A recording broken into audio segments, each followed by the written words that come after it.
Vision Talk.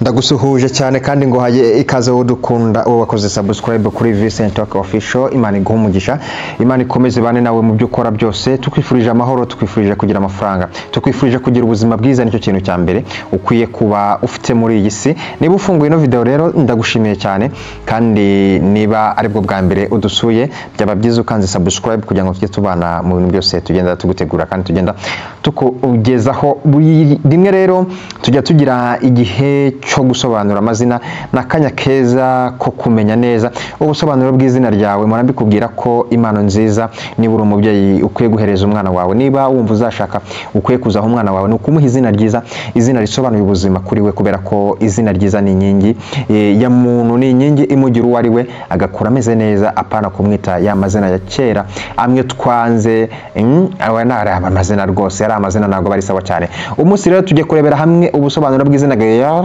Ni izina tujye kurebera hamwe kugira ngo turyumve neza ubusobanuro bw'izina ryabyo nkuko murimo murabireba muri screen zanyu.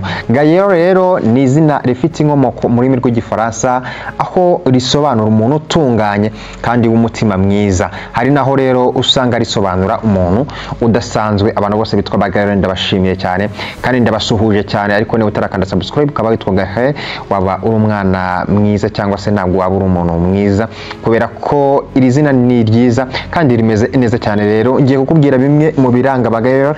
Gayar usanga ari abantu beza rwose. Ushobora kuryita umukobwa, ushobora no kuryita umuhungu, ariko ngo usanga ari umuntu mwiza cyane ufite uburanga, kandi abantu bahita bamukunda iyo bamubonye, cyane cyane iyo hano ari umukobwa. Akunda ibintu bijyanye n'ubwiza kuko yita ku buryo agaragara inyuma. Gayar rero urumva ko n'abantu bita ku byo mbega ku isuku, bita ku isuku yabo, bayitaho cyane cyane. Aba yiteze ko rero abagize umuryango we bamurinda, bakamukunda kandi bakamuha umutekano kugira ngo abashe kubaho neza yisanzuye. Yarasabana kandi agakunda kuvugana n'abandi bari kumwe nawe. Abashaka rero kugera ku byo yifuza akoresheje kwihangana ndetse no kwitanga.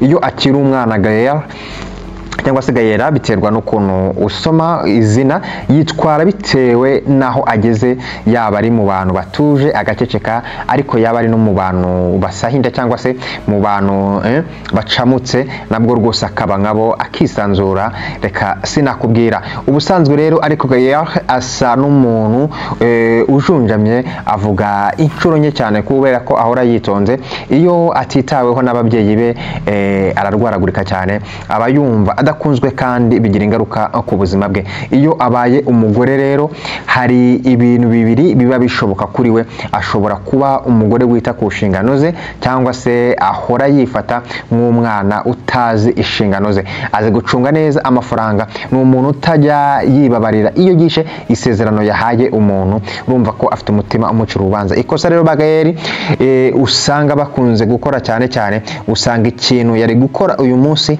ahisemo kuzagikora ejo hazaza. Abo ni Gayar rero.